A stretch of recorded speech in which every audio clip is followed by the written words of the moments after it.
خلیفہ کے ہم ہیں خلیفہ ہمارا، وہ دل ہے ہمارا آقا ہمارا، ہمارا ہمارا خلیفہ ہمارا، وہ دل ہے ہمارا آقا ہمارا، وہ دل ہے ہمارا آقا ہمارا۔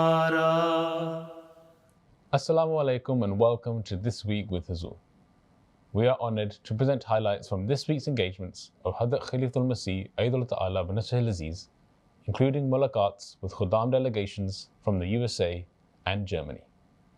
In addition, beloved Huzur Aidul Ta'ala bin Nasr al-Aziz also graciously granted an audience to Ernest Imamovic, the mayor of the city of Gorazde in Bosnia. We begin with Saturday's mulaqat, where Hadrat Khalifatul Masih Aidul Ta'ala bin Nasr al-Aziz graciously met with members of Majlis Khuddam al-Ahmadiyya from the USA. Last Saturday, Khuddam from Midwest region of the United States had the blessing of having a mulaqat with Hazrat Khalifatul Masih V, Ayyadallahu Ta'ala bin Nasr al-Aziz. The Khuddam had travelled especially to pray behind Hazrat Amir al-Mu'mineen and were also blessed to have the mulaqat which took place in Islamabad. The Khuddam all had the opportunity to introduce themselves. میں ابھی bachelors in data analytics پڑھ رہا ہوں. اچھا. اور میں بھی ایک وفد میں ہوں.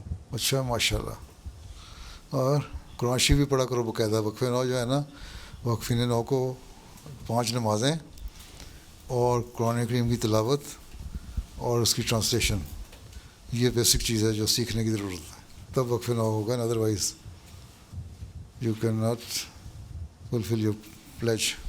پیارے حضور، میں 19 سال کا ہوں اور میں وقف نو میں بھی ہوں، اور ابھی میں یونیورسٹی میں کمپیوٹر سائنس پڑھ رہا ہوں. وقف نو والی باتیں ہونی چاہیے تمہارے میں.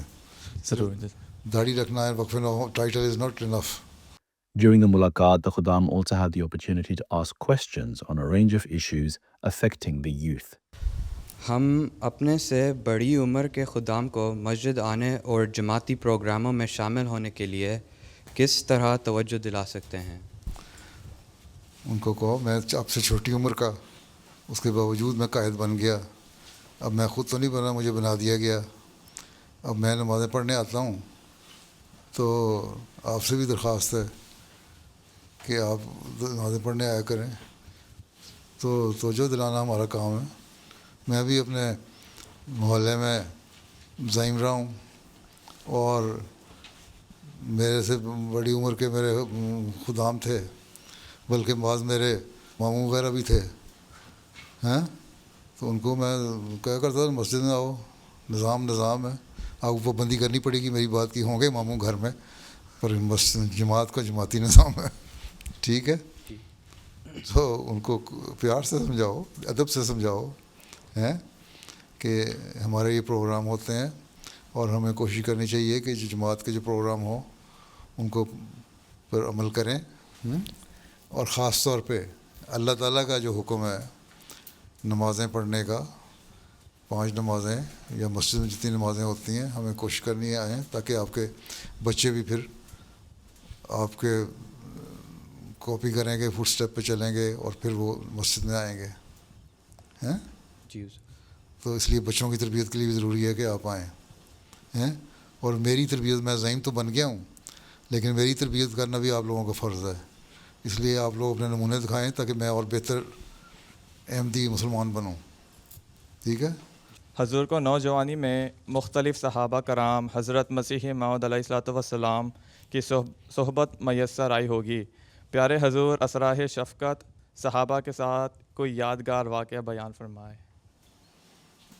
بچپن میں یا 15-16 سال کی عمر میں صحابہ سے کوئی لمبی چوڑی سٹنگ تو نہیں ہوئی. مولانا غلام رسول راجی کی صاحب سے بات کیا ہوں میں. وہ بیٹھتے تھے، بڑے دعا گو تھے. ان کو کہو دعا کے لیے تو دعا کر کے ہاتھ اٹھا لیا کرتے تھے. حافظ شاہ جان پوری صاحب تھے، بڑے علمی آدمی تھے، جو انجمن کے کوارٹروں میں رہتے تھے. ان کے پاس میں جاتا ہوں، ان کو علم بھی بڑا تھا، اور بوڑھے ہو کر بھی ان کی یادداشت بڑی اچھی تھی. کمرے میں شیلف لگے ہوئے تھے، کتابیں پڑھی تھیں. ان کو پتہ تھا کہ فلاں شیلف میں فلاں کتاب ہے، اس کو نکالو. ان سے علمی گفتگو جن کے ساتھ میں جاتا تھا وہ ان سے علمی گفتگو کرتے تھے، تو یہ چیزیں یاد ہیں۔ حضرت مسلم موعود کا بھی صرف جانا اور بیٹھنا اور سننا باتیں چھوٹی موٹی یاد ہے، ان کا خطبہ دینا، ان کی تقریریں کرنا بھی یاد ہے، لیکن مجھے تقریریں یاد نہیں۔ ٹھیک، میرے دادا صاحب جی تھے، حضرت مسلم موعود کے چھوٹے بیٹے تھے سب سے، وہ بھی کوشش یہ کرتے تھے کہ تربیت ہمیں کی جائے۔ مجھے یا میرے بھائی کو کہتے تھے اخبار پڑھ کے سناؤ، خبریں، خود لیٹ جاتے تھے۔ مجھے کہتے تھے قرآن شریف پڑھو، اور خود سنتے تھے قرآن شریف۔ ٹھیک ہے، اور آرام سے ٹیک لگا کے آنکھیں بند کر لیتا تھا۔ میں سمجھتا تھا میں پڑھتا جاؤں گا تو ان کو پتہ نہیں لگے گا، لیکن میں پڑھتے ہوئے جہاں غلطی کرتا تھا تو فوراً ٹوک دیتے، نہیں یہ آیت اس طرح نہیں، یہ لفظ اس طرح پڑھنا ہے تم نے۔ ٹھیک، سن رہے ہوتے تھے تو داغ نہیں لگتا تھا ہمارا۔ ٹھیک ہے، تو ویسے بزرگوں سے واسطہ پڑا ہے۔ پھر مولوی محمد حسین صاحب ہیں، ان کو میں نے دیکھا ہوا ہے، ان کو جوانی میں کیا کافی بڑی عمر تک زندہ رہے ہیں۔ حضرت مرزا بشیر احمد صاحب بیمار تھے، میرے خیال میں 11-12 سال کا تھا ان کی وفات ہوئی ہے، تو ان کو میں ملنے گیا ایک دفعہ، بڑی عاجزی تھی، بیمار تھے، اور بچوں سے کو کیا کہنا، لیکن کہتے تھے میرے لیے دعا کرو، اللہ تعالیٰ مجھے صحت دے یا میرے لیے آسان کرے زندگی۔ تو اس طرح وہ بزرگ بچوں کو بھی کہہ دیا کرتے تھے دعا کے لیے۔ تو اس طرح کی باتیں تھیں۔ ٹھیک ہے، ٹھیک ہے، جزاک اللہ حضور۔ اجتماع اور ٹھیلوں کے موقع پر بعض اوقات لڑائی اور غلط رویہ دیکھنے میں آتا ہے، ہم اس کو کیسے کم کر سکتے ہیں؟ دیکھو اس کو کئی دفعہ بتا چکا ہوں، کھیل تو ہوتی ہے، اسپورٹس مین اسپرٹ ہونی چاہیے نا۔ ہمارے کھیلیں کوئی اس لیے تو نہیں ہوتی، کوئی کمپٹیشن ہے، کوئی میں نے کوئی ونر ہے کوئی لوزر ہے اور اس کو زندگی اور موت کا سوال ہے، it's a matter of life and death تو نہیں ہے۔ ٹھیک ہے، تو اس لیے کھیل کو کھیل کی طرح لینا چاہیے اور تربیت کرنی چاہیے۔ یہ تمہاری عاملہ کے ممبر، صدر خدام الاحمدیہ، سیکٹری تربیت، وہاں ماں باپ، سب کا کام ہے کہ بچوں کی تربیت ایسی ہو کہ ان کو پتہ ہو کہ ہم نے اچھی طرح ہر دفعہ بیہیو کرنا ہے۔ ٹھیک ہے، کھیلوں کے میدان میں بھی۔ تو اس لیے بعض دفعہ یہ ہوتا ہے لڑائیاں ہوتی ہیں تو ان ٹیموں کو یا ان لڑکوں کو ہم بین کر دیتے ہیں کھیلنے سے 1 سال کے لیے، 2 سال کے لیے۔ تو یہ تو خیر سزا ہے نا، لیکن اس سے پہلے اگر تربیت اچھی ہو تو یہ واقعہ ہی نہ ہو، کوئی اس طرح بیہیو نہ کرے۔ ٹھیک ہے، جزاک اللہ۔ My question is, how can we protect ourselves and protect our kids so that the pursuit of education and jobs doesn't lead to materialism and divert us from the remembrance of Allah? You should follow Islamic teachings. You should offer 5 daily prayers. I hope that your parents would have told you all these things. These are the good things, these are the bad things. So the same way, you can also train your children, do the proper tarbiyat, set your own examples before them, offer 5 daily prayers, pray for yourself and for your children as well, right?